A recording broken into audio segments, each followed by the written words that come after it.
Welcome to Education in Focus. I'm your host, Eliana Kernodle.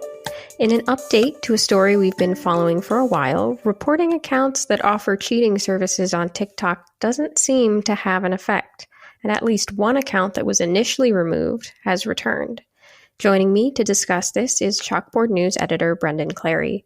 Brendan, last I heard, TikTok took down some of the accounts you found that offered cheating services, but your recent experience following up on this story has been a bit different. Tell us about it. Yeah, Eliana, that's in a nutshell, that's exactly it, right? Like, so I reached out to TikTok last time. I was curious about their policy on these cheating accounts. So there are these accounts on TikTok that are basically promoting services for if you give me $60, $80, sort of a price, usually not put out there in the open. It's more of like, hey, DM me and we'll start talking about this. But if you give me enough money, I will do your virtual courses for you, and you'll get a B or an A. And that's sort of also an agreed upon thing, because I think it takes a little bit more work to get an A and a little bit more money.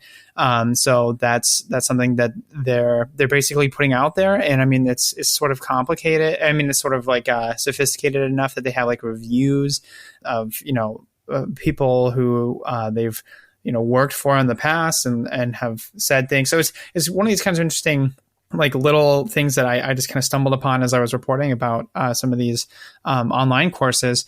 But essentially, just I went to TikTok and I said, do these violate your terms and conditions? And they said, yes, it does. They were kind of a little bit cagey about it, I think, at first, but they said these do violate our like frauds and scams guidelines.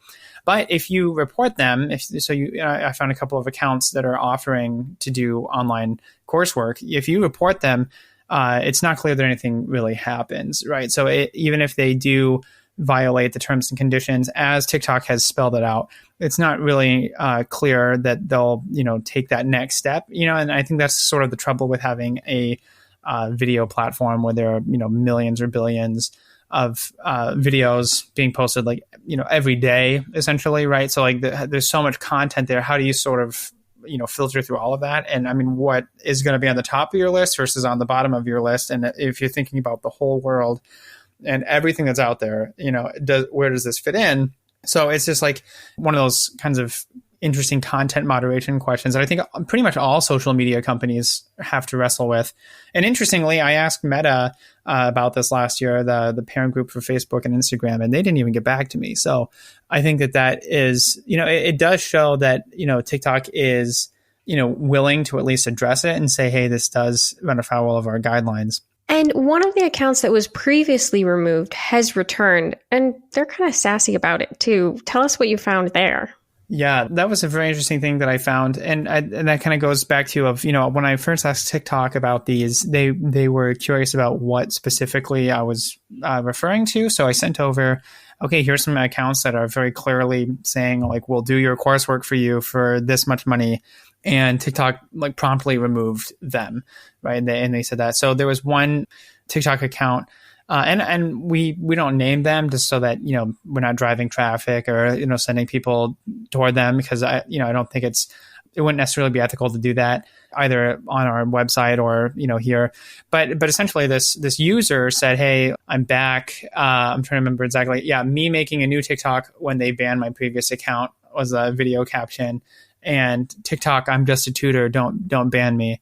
So it's, pretty defiant about it. Like, hey, I'm just going to do another one. And that's sort of a question that comes up with this is what's stopping users from, hey, let's use a different email and just get up there again and start to do that. And one of the users' videos has, I think, 13,000 plays or something and is consistently getting more traction from users. So even when I was reviewing these, it was within the last few days, people were asking, hey, can you finish up my course? I'm trying to graduate. Can you get this done for me?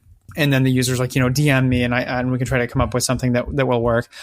So this is still going on. This is still actively something that you can do on TikTok. You can use the right words and search and try to find somebody, an account that will help you get your work done without you actually learning anything or having to do any of the work. Well, Brendan, thank you for your insights on this story. Listeners can keep up with this story and more at chalkboardnews.com.